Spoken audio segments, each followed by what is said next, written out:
శ్రీహరి బ్రహ్మాది దేవతలను పిలిపించి చర్చించారు. గజాసుర సంహారానికి గంగిరెద్దు మేళమే తగినది అని నిర్ణయించారు. నందీశ్వరుని గంగిరెద్దుగా అలంకరించారు.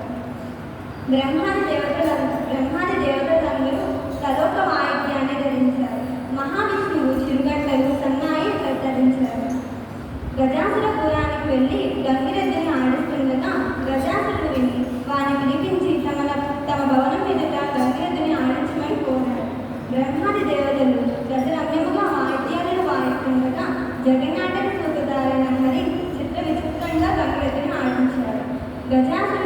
గజాసురుడు పరమానంద భరితుడై ఏం కావాలో కోరుకోండి ఇస్తాను అని అన్నాడు. అంతటా శ్రీహరి గజాసురుని సమీపించి ఇది శివుని వాహనమైన నంది శివుని కనుగొనడానికి వచ్చింది, శివుని అప్పగించుమని కోరాడు. ఆ మాటలకు గజాసురుడు నివ్వరపోయాడు. వచ్చింది రాక్షసాంతకుడైన శ్రీహరి అని తెలుసుకున్నాడు. తనకు మరణం నిశ్చయం అనుకున్నాడు. తన గర్భంలో ఉన్న పరమశివుని ఉద్దేశించి, స్వామి నా శిరస్సు త్రిలోక పూజితగా చేసి నా శరీరాన్ని ధరించమని ప్రార్థించాడు.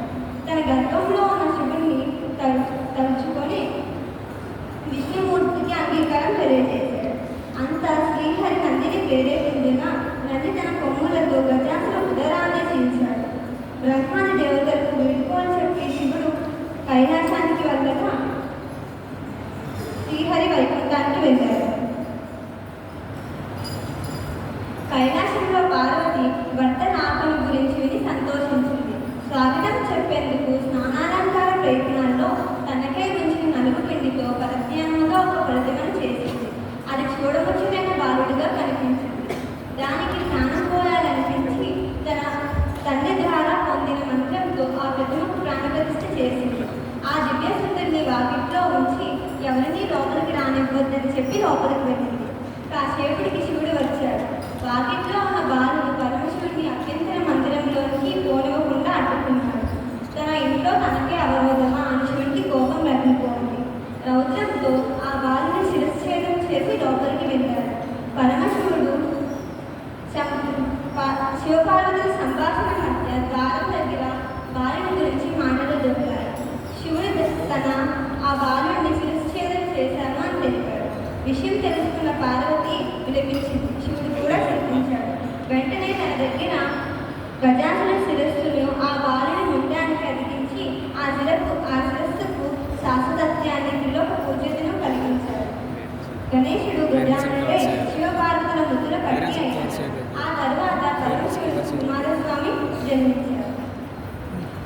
ఒకనాడు దేవతలు మునులు మానవులు పరమశివుని సేవించి విజ్ఞానముకు ఒక అధిపతి ఉమ్మని కోరాడు. గజాననుడు తనకు జ్యేష్ఠుడు కనుక ఆధిపత్యం కలిగి ఇవ్వని కోరాడు.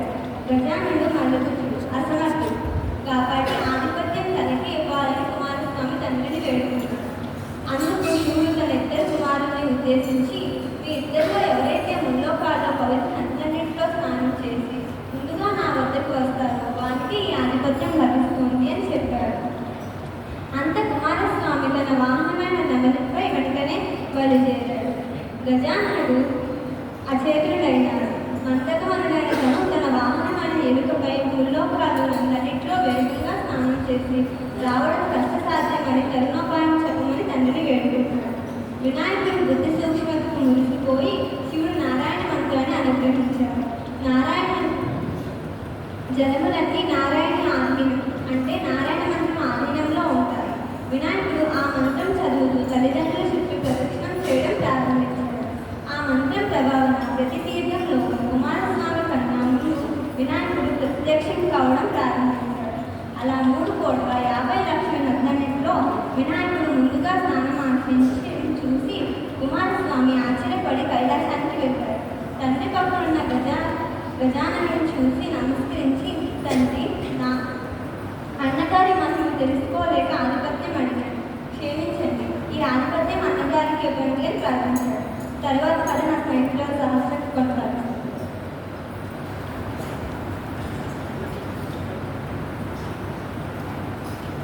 అంత పరమేశ్వరుడు భాద్రపద శుద్ధ చవితి నాడు గజానునికి విఘ్నాధిపత్యం ఇచ్చాడు. ఆనాడు సర్వదేశస్థులు విఘ్నేశ్వరునికి కుడుములు, ఉండ్రాలు మొదలైన పిండి వంటలు, టెంకాయలు, తేనె, అరటిపళ్ళు, పానకం, వడపప్పు మొదలైనవి సమర్పించి పూజించి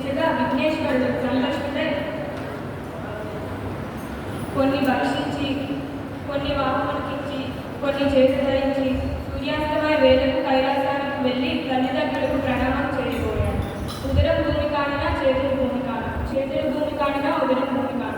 ఈ విధంగా ఇబ్బంది పడుతుండగా శివుని శిరస్సులో ఉన్న చంద్రుడు వినాయకుడి అవస్థ చూసి నవ్వాడు. రాజదృష్టి సోకిన వాళ్ళు కూడా నిక్కవుతాయి అన్నట్టు విఘ్నదేవుడు ఉదరం పగిలి లోపలున్న కుడుములన్నీ ఆ ప్రదేశంలో పడి వినాయకుడు మృతి చెందాడు. అది చూసి పార్వతీదేవి ఆగ్రహంతో చంద్రుని పాపాత్ముడా, నీ దృష్టి తగిలి నా కుమారుడు మరణించాడు, కాబట్టి నిన్ను చూసిన వారు పాపాత్ములే నీలాపనిందులు పొందుగాక అని శపించింది. గోపనయుగంలో భాద్రపద శుద్ధ చవితి నాటి రాత్రి క్షీరప్రియుడైన శ్రీకృష్ణుడు ఆకాశం వంక చూడకుండా గోశాలకు వెళ్ళి పాలు పొందుతున్నాడు.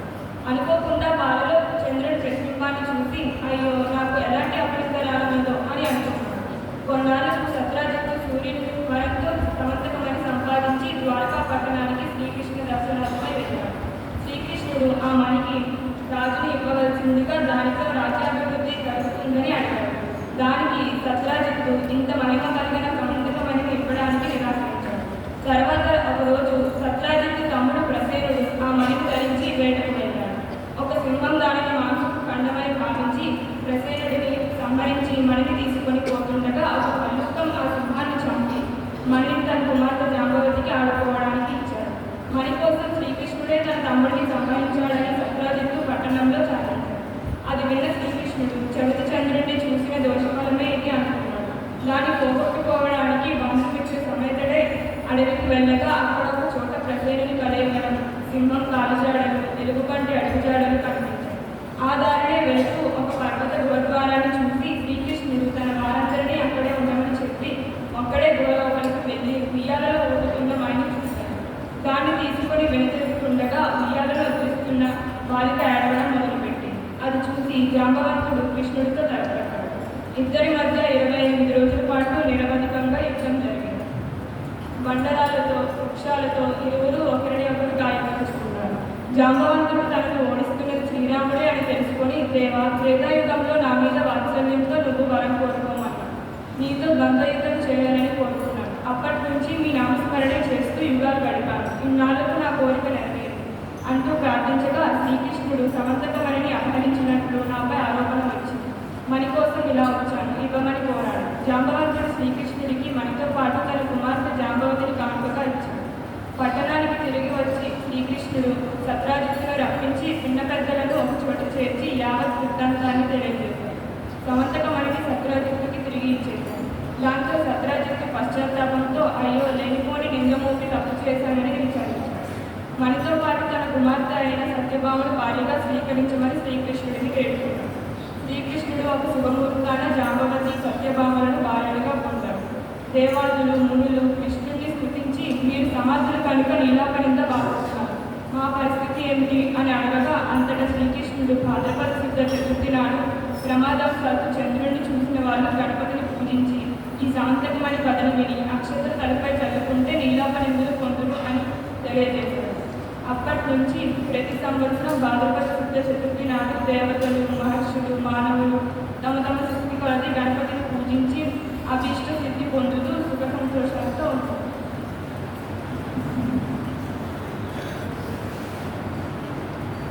ఈ సంవత్సరం కూడా కథ చూసి చదివారు. కథ చదవకూడదు, కథ చెప్పాలి. కాబట్టి కథ చెప్పాలంటే చూడకుండానే చెప్తారు. అదందరికీ తెలిసిందే. అనేక మంది రాక్షసులు ఉండేవారు. రాక్షసుల యొక్క పని ఏమిటంటే మంచి వాళ్ళని పీడించడం. అట్లాగా ఒక రాక్షసుడు ఉన్నాడు. అతని పేరు గజాసుడు. పేరేంటంటే ఆ గజాసురుడు ఏం చేశాడు? చాలా శక్తివంతుడు అయ్యాడు. అయిపోయి వాడు కూడా పూజా పురస్కారం చేసేవాడు. కాబట్టి తపస్సు చేయడం ప్రారంభించాడు. ఎవరి కోసం తపస్సు చేశాడు? శివుడి కోసం తపస్సు. చాలా కఠోరమైన తపస్సు చేసిన తర్వాత శివుడు ప్రత్యక్షమై నువ్వు ఏం వరం కావాలి అని అడుగుతున్నాడు. శివుడు నా వశం కావాలని ఇంకెవరి దగ్గర ఉండకూడదు అని చెప్పి కోరి నా పొట్టలో ఉండు అని శివుడిని ప్రార్థించాడు. అది శివుడేమో భక్తవ శంకరుడు కదా, చెప్పిన వెంటనే తథాస్తు అన్నాడు. అని ఎవరి పొట్టలో గెలిపాడు శివుడు? గజాసురుడి పొట్టలో. ఇక శివుడు ఎక్కడ కనిపించట్లేదు. దేవలోకం అంతా అలడిల్లిపోతుంది. ఎక్కడున్నాడు శివుడు? చివరికి వాడి యొక్క శక్తి ద్వారా అందరూ తెలుసుకున్నారు శివుడు ఎక్కడున్నాడో తెలుసుకున్నారు. గజాసురుని యొక్క పొట్టలో ఉన్నాడు. మరి అలా ఉండిపోతే లోక కళ్యాణం జరగదు కదా. అందుకని అందరూ కలిసి బ్రహ్మ విష్ణుదేవుడికి వెళ్ళారు. అయ్యా నమస్కారం, చూసారా దేవలోకానికి ఎంత కష్టం వచ్చిందో. ఇంతమంది ఉన్నారు కానీ శివుడు లేడు. శివుడిని రప్పించి త్రిమూర్తులు ఉంటే కానీ మొత్తము ఈ సృష్టి స్థితి లయము ఈ మూడు పనులు జరగవు. కాబట్టి శివుడిని తీసుకురావాలి. అప్పుడు అందరూ కలిసి ప్లాన్ చేశారు. బ్రహ్మాండమైన ప్లాన్ ఏమిటి? గంగిరెద్దుల వేషంలో పెట్టి గంగిరెద్దులు ఆడించేవాడిగా ఆడి ఆ గజాసురుడు ఎదుర్కొండా అన్నీ చేస్తే గజాసురుడు పొంగిపోయాడు. వీళ్ళకి వరం కోరుకోమన్నాడు. కోరుకోమంటే అప్పుడు సందు దొరికింది కదా ఎవరికి? బ్రహ్మ విష్ణు వీళ్ళిద్దరూ కలిసి వరం కోరారు. ఏమని? చూడు, శివుడు భక్తవ శంకరుడు కానీ నీ పొట్టలో ఉండిపోయాడు. అతను లోకాలందరికీ కావాలి కాబట్టి అతను మాకు కావాలి, ఇచ్చే తదాస్తు అని మొదలు అన్నాడు కదా, ఇష్టాలు తప్పకుండా అన్నాడు కాబట్టి ఇక దానికి సిద్ధపడిపోయాడు. ఒక షరత పెట్టాడు. తర్వాత ఏమిటంటే కండిషను చూడండి, తీసుకెళ్ళిపోండి, నాకేం అభ్యంతరం లేదు, కానీ శివుణ్ణి నేను ఒకటి ప్రార్థిస్తాను. ఏమిటి? నాకు ప్రాధాన్యం ఇవ్వాలి, నాకు గణత్వం ఇవ్వాలి, నన్ను ఒక మంచి ప్రముఖంగా గుర్తించాలి. అది చేయమని నేను శివుణ్ణి ప్రార్థిస్తున్నాను అన్నాడు. శివుడు దానికి కూడా ఓకే చెప్పేశాడు. అప్పుడు ఏం చేశాడు? మామూలుగా ఎట్లుంటాయి కదా, నంది కొమ్ములు ఉంటాయి కాబట్టి నందిని తీసుకెళ్తుంది. అది వెళ్ళి గజాసురుడి యొక్క పొట్ట చీల్చి శివుడిని బయటికి తీసుకొచ్చేసింది. అప్పుడు గజాసురుడు ఏమయ్యాడు? చనిపోయాడు. అక్కడ పడిపోయిన తర్వాత ఇంకా సమానం అయిపోయింది కదా. శివుడు బయటకు వచ్చాడు కదా. శివుడు ఆనందంతో అంటే ఈలోగా అక్కడ జరిగిందని చెప్పి ఈ విషయం భారత కూడా తెలిసింది. వస్తున్నాడు శివుడు కాబట్టి ఇక తయారైపోదాం అని చెప్పి ఆవిడ స్నానానికి తయారై నలుగు పెట్టి ఉంటుంది. నలుగు పెట్టుతో నడుచుకుంది. ఇంకా నలుగు పెట్టి ఉంది. దాంతో ఏం చేసింది? ఒక మంచి బాలుడి యొక్క విగ్రహాన్ని తయారు చేసింది. తన తపశ్శక్తితో she ultimately put prana into it. So naturally, lifeless idol became an object. ఎలాగా? Like full object.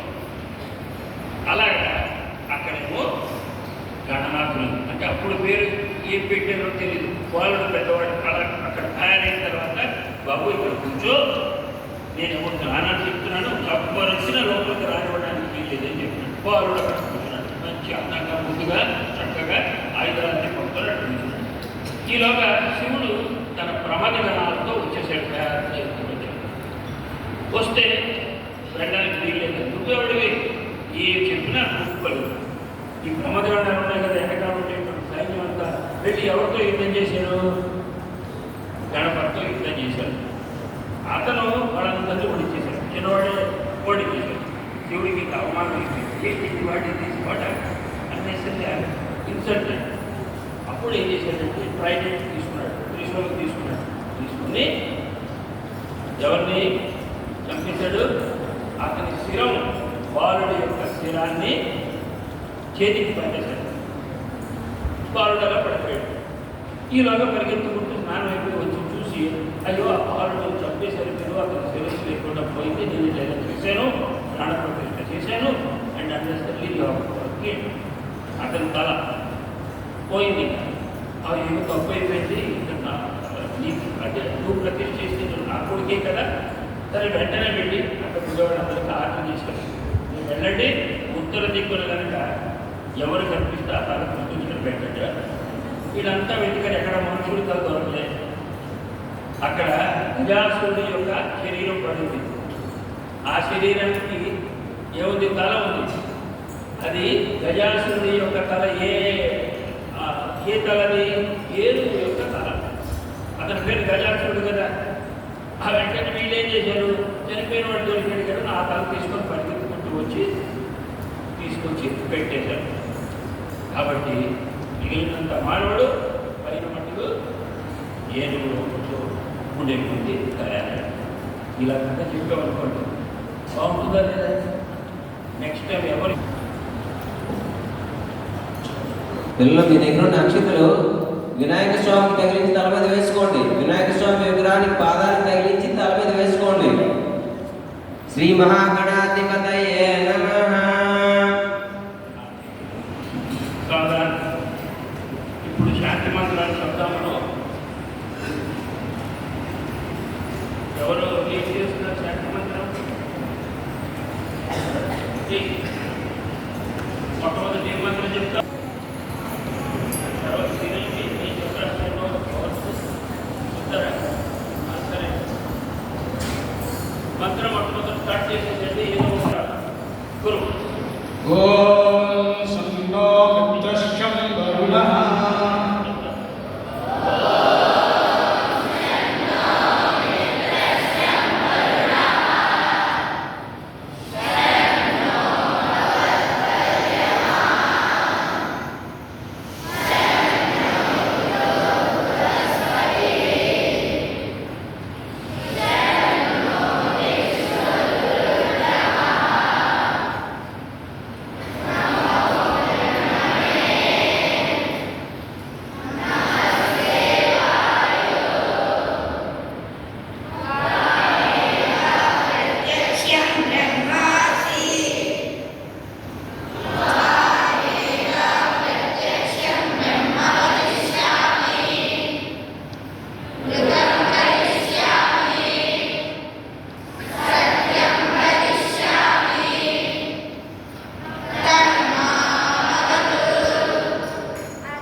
పువ్వు తీసుకుని ఎలా చూపించండి, అలా పువ్వు తీసుకుని ఎలా విస్తరించండి. ఓం ఆచ్ఛాదయామి, నృత్యం దర్శయామి, గీతం శ్రవయామి, అశ్వానారోహయామి, గజారోహామి, సమస్త రాజోపచార దీపోపచార భక్తోపచార సమర్పయామి. పూజితం చమస్త పరమేశ్వర అశోకస్త్రియం ఆవాహనం జానాం పూజాజనాం చమస్త పరమేశ్వర మంత్రహీర్ణ్యా హీర్భక్తిహీర్చ మహేశ్వరాయ పూజితం మయా దేవి వినాయక పరిపూర్ణం తమస్తుతే.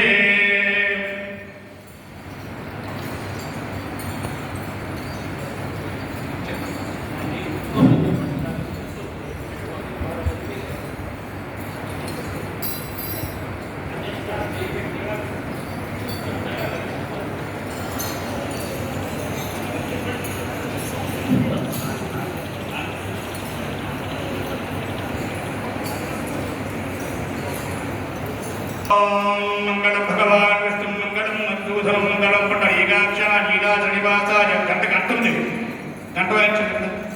మంగళం మధుధరం మంగళం పంట ఏకాక్ష నీలాచనివాసాయ జడిత్యాయ పరమాత్మనే చక్రవర్తి ధనోజాయ సర్వభౌమాయ మంగళం. రాజ్యలక్ష్మి సమేతాయ శ్రీ రామచంద్రాయ మంగళం. వినాయకాధిపత్యే నమః. నమస్కారాయ విజ్ఞానాయ నమః. అనేక మంగళ ప్రకల్పోర నీరాజన సమర్పయామి. తత్సరణాలు చూపించండి. విగ్రహానికి మంగళారతి మంచి నమస్కారం పెట్టండి ఒకసారి. ఓం సంభ్రాజం జగరాజం జపి శ్రీయాతనో గృహే లక్ష్మీ రాష్ట్రశ్యాముకే దయామాసకం సృజామసే సంతత శ్రీరస్తు సమస్తన్మంగళాని భవంతు నిత్య శ్రీరస్తు నిత్య మంగళాని భవంతు. ఓం శ్రీ మహాగణాధిపతయే నమః. మంగళ నీరాజనం సమర్పయామి. చేయాలి.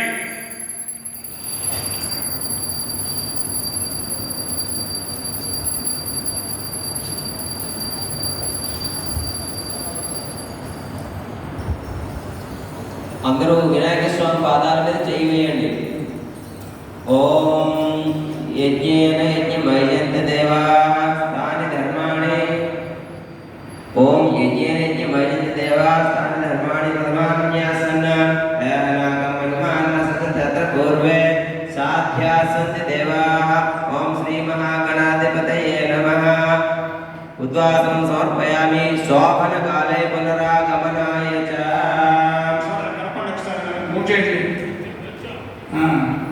విగ్రహం ఒకసారి విగ్రహం పాదం మీద చేయి వేసి జస్ట్ అలా తీసేయండి, దండం పెట్టండి. ఓం శ్రీ మహాగణాధిపతి నమః. చేతిలో నీళ్లు వేసుకోండి, వేసుకొని స్వాపాదాల మీద వేసేయండి. అక్షతలు ఉన్నాయి మీ దగ్గర, అక్షతలు తీసుకోండి, స్వాపాదాలు తగిలించండి. అనయామయాకృతేన ధ్యానామహనద షోడశాక్షర పూజయా భగవాన్ సర్వాత్మక శ్రీ సిద్ధి బుద్ధి శ్రీ విద్యాగణపతి శ్రీ మహాగణాధిపతి సర్వదేవత సుప్రీత సుప్రసన్న సుఖద వర్త భవతు. ఏతత్ పూజా ఫలం సర్వం శ్రీ విఘ్నేశ్వరార్పణమస్తు. మీ తల మీద చల్లుకోండి, అంటే ఆ పూజ చేసిన ఫలితం మనకు వస్తుంది. స్వామి పాదాలు తగిలించి కొంచెం నీళ్ళు చేతిలో నీళ్లు వేసుకొని నక్షత్రం వేసుకొని స్వామి పాదాలు తగిలి తల మీద చల్లుకోండి.